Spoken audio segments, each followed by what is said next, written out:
பார்த்தீங்கன்னா இங்கே கீழே கட் இன்னைக்கு பார்த்தீங்கன்னா சண்டே ஸ்பெஷல் எங்கள் வீட்டில் நண்டு தான். இங்கே பாருங்கள், குட்டி குட்டி நண்டு தான், இருந்தாலும் சின்ன நண்டு தான் ரொம்ப டேஸ்ட்டாக இருக்கும்.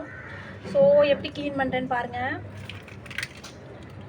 இதை ஓப்பன் பண்ணிக்கணும் அந்த இதை வேஸ்டஸ்லாம் எடுத்துடலாம். இந்த தலை காலெல்லாம் நான் தனியாக எடுத்துக்கிறேன். ஸோ அவ்வளோதான், நம்ம க்ளீன் பண்ணும்போது இதெல்லாம் வாஷ் பண்ணிட்டு போயிடும். ஸோ இவ்வளோ நண்டியை நான் க்ளீன் பண்ண போகிறேன். பார்க்கலாம், வெயிட் பண்ணுங்கள்.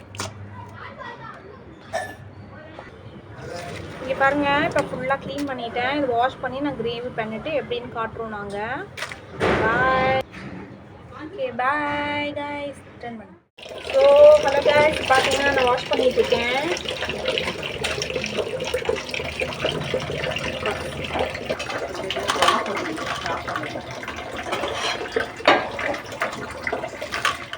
ஸோ இதுக்கு தேவையான பொருட்கள் 2 ஆனியன், 3 or 4 tomatoes,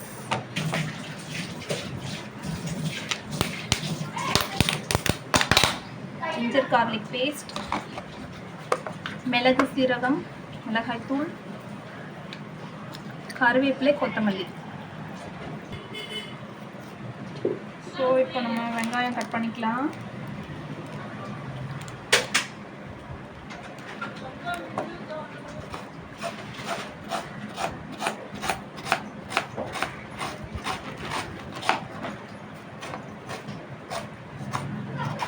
இது மாதிரி போட்டாலே போதும், மெலிசா நீட்டாக. ஏன்னா இதெல்லாம் நம்ம வந்து அரைக்க தான் போகிறோம். ஸோ இந்த மாதிரி போட்டுட்டு ஃபைனலாக காட்டுறேன். செய்யறதுக்கு முன்னாடி கொஞ்சம் டீ குடிச்சுக்க போகிறேன், டயர்ட் ஆகக்கூடாது, அதுக்காக. டீ சூடே இல்லைப்பா, சூடு பண்ணேன்.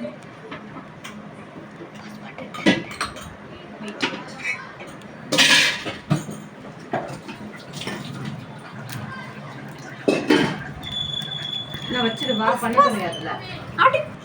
ஸோ இப்போ டொமேட்டோ கட் பண்ணி வச்சுக்கலாம். இப்போ அரைக்கிறதுக்கு கட் பண்ணி வச்சுருக்க ஆனியனும் தக்காளி டொமேட்டோவில் சேர்த்துக்கிறேன். இப்போது வெங்காயம் தக்காளியோட நல்லா ஒரு 1.5 ஸ்பூன் அளவுக்கு மிளகு போட்டுக்கலாம். சீரகம் 1 ஸ்பூனு,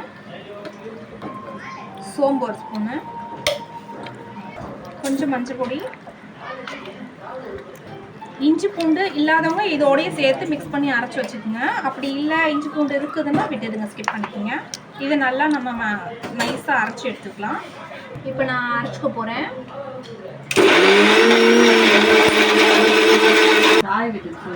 ஸோ இந்த மாதிரி பாருங்கள், அரைச்சிக்கிட்ட போகிறேன். ஸோ கடாய் வச்சுக்கலாம். இப்போ எண்ணெய் ஊற்றிக்கலாம். எண்ணெய் காஞ்சதுக்கப்புறம் கடுகு போட்டுக்கலாம்.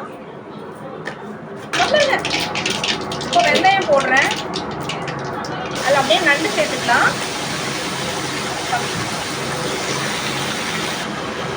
நண்டு போட்டு அதோட மிக்ஸ் பண்ணி நண்டு போட்டதுக்கப்புறம் தேவையான அளவு மிக்ஸ்டு மிளகாத்தூள் சேர்த்துக்கிறேன். தேவையான அளவு உப்பு சேர்த்துக்கிறேன். தேவையான அளவு இஞ்சி பூண்டு விழுது. இது எல்லாத்தையும் போட்டு நல்லா மிக்ஸ் பண்ணிக்கலாம். மிளகாத்தூள் நீங்கள் பார்த்து போட்டுக்கோங்க, ஏன்னா பெப்பரும் அதில் சேர்க்கறதுனால காரம் ஜாஸ்தி ஆகிடும். அதனால் ஓகேங்களா. அரைச்சி வச்சுருக்கேன் தக்காளி, வெங்காயம், மிளகு, சீரகம், அந்த விழுதாக சேர்த்துக்கிறேன். அதையும் நல்லா மிக்ஸ் பண்ணிக்கலாம்.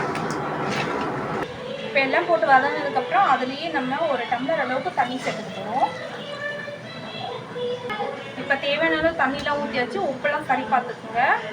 நாங்கள் கிரேவி நிறைய வேணுன்றதுனால நான் எக்ஸ்ட்ரா தக்காளி வெங்காயம் போட்டிருக்கேன். கிரேவி வேணான்றவங்க தக்காளி வெங்காயம் கம்மி பண்ணிக்கலாம். ஒரு 10 மினிட்ஸ் கழித்து பார்க்கலாம். இதுக்கு மேலே அடித்து ஓப்பன் பண்ணி பார்க்கலாம். நல்லா சுண்டிடுச்சு.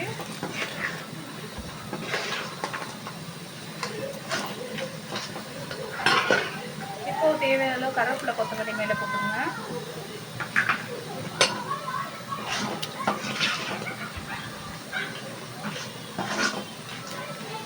ஸோ ஃபைனலாக அப்படி தான் இருக்கும். ஓகே, அடுத்த வீடியோவில் பார்க்கலாம். பாய்.